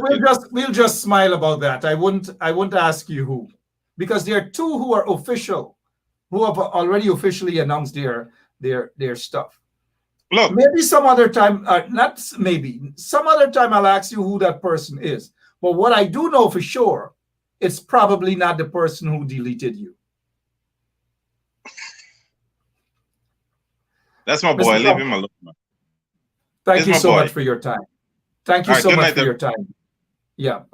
But before I go, though, I give you a minute for your closing remarks, sir. Go ahead. Look, Mark, when we are looking at the pandemic in this country, and now they're coming up with this notion about the vaccine, there's a possibility of a retake. We don't have any evidence what the first dose would have done to people or to some people. We have spent so much monies on it. Plus, we have overpaid for it. And now you come back with another set of nonsense about purchasing. We need to attack these people because you know it's like injecting foul. You don't know what is going on, and you're doing all this nonsense. The coalition needs to start. If you can't get anywhere with these people in a discussion, force the international bodies to come into it. Because this is not right for Guyanese to be guinea pigs, jabbing here, jabbing there. The COVID hospital, the behavior and the happenings there warrant an immediate investigation. Something is not right there. Certain people are not coming back out there when you get in there. And I've made my intentions clear. Coalition supporters and the poor people seem to be, doomed. We can't have. Sorry, go ahead. We can't have this kind of thing where when the coalition was in office, we were able to control the deaths. You're there now, and the deaths has exploded. Why these international people that supported the people being installed? Why aren't they held accountable or saying, you know what? These people were there and the deaths were low when it was, rampant. Now you're there and, it exploded. What really is going on? But nobody seems to care about who dies. As long as they get all these big contracts being signed and delegated to bodies. And that's it. And the poor people are not seeing that they are not valuable until the day of voting. You go into Lilliendale and there's a 100% chance that you might not come out. Very rarely you're lucky to get out. And Brother Imran Khan, when you look at his Facebook activity, that doesn't show you of a person who is suffering from ear. You can't be low on oxygen and have all these writings which are grammatically correct, mind you, and then at 2 o'clock in the morning you're dead.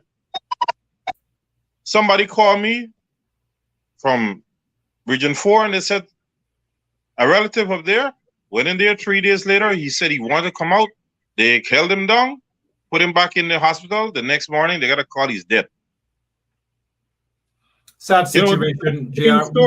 We have to go. Sad situation. We'll bring you back very, very soon. Sorry that I had to do this to you because I know. Yeah. But we really do have to go. Thank you so much, Mr. Crawford. Give my regards to your other half and give my regards to the guys them in the village. God bless you, sir. Thank you for your honesty. Good. All right. Good night. Yeah. JR Crawford.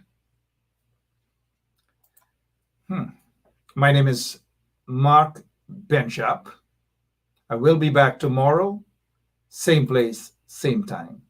Now, I know what the politics is like for the coalition folks, or in general, politicians in Guyana.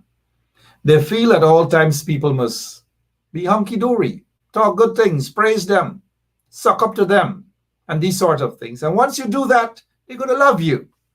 But when you don't do that, they look at you kind of funny. They do that all the time. Look, they got people who call me all sorts of names every single day. It doesn't bother me.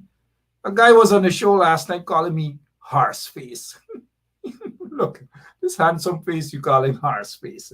But he may have a point, though. Sometimes I do feel that way, right? Especially when I listen to people like Irfan Ali and that Orgasm Man and all these PPP trench crappos and so forth. Of course, my face it looks like if it's a horse face because I'm listening to a bunch of donkeys speaking. You know what I mean? It is what it is. But hey, thank you all so much, man. We'll be back tomorrow, same place, same time. And to all the MPs, the opposition MPs who might be vexed, too bad.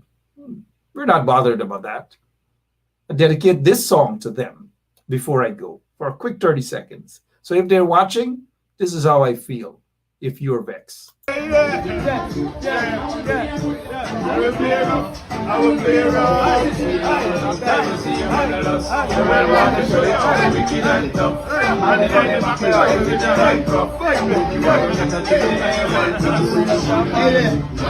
I step on Chichi man. Step on we are down when I want no deputy man. I step on Chichi man. When you say you're a Chichi man.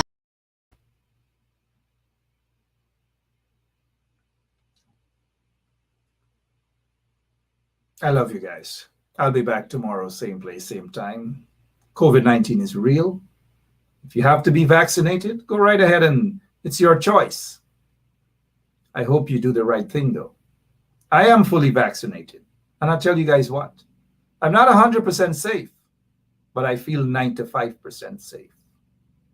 Had I not been vaccinated, I don't know how I would have been feeling. But I understand that it is your right. It is your constitutional right. It is your body. It is your choice. However, do the right thing. Do whatever you feel is the right thing to protect yourselves and to protect your family and others around you. You know what I mean, right? God bless you all.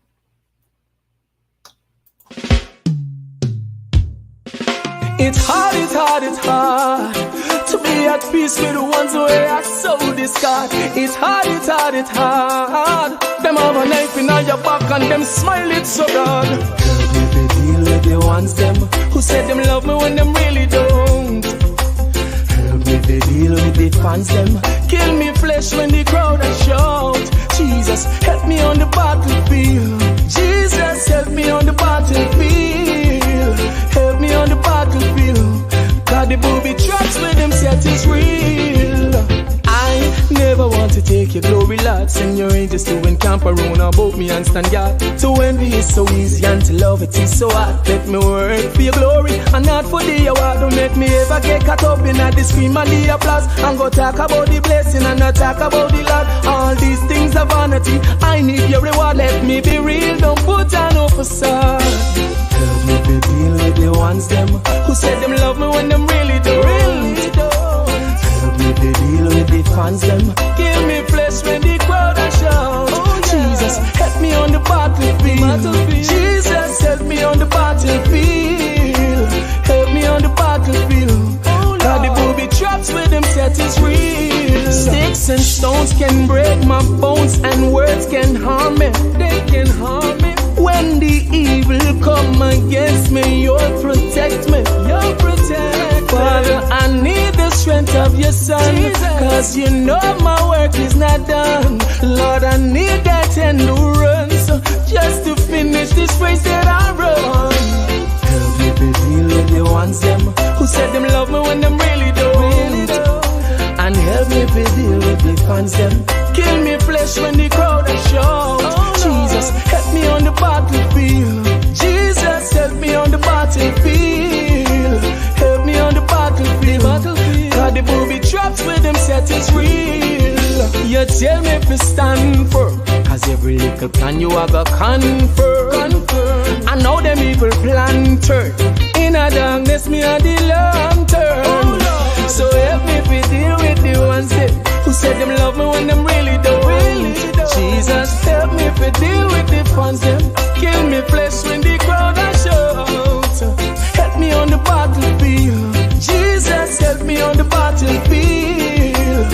Help me on the battlefield. God, the booby traps with them set is real. Help me to deal with the ones them who said them love me when them really don't. Help me to deal with the fans them. Kill me flesh when the crowd are shout. Jesus, help me on the battlefield. Jesus, help me on the battlefield. Help me on the battlefield. God, the booby traps with them set is real. Help me to deal with the ones them who said them love me when them really don't. Help me to deal with the fans them.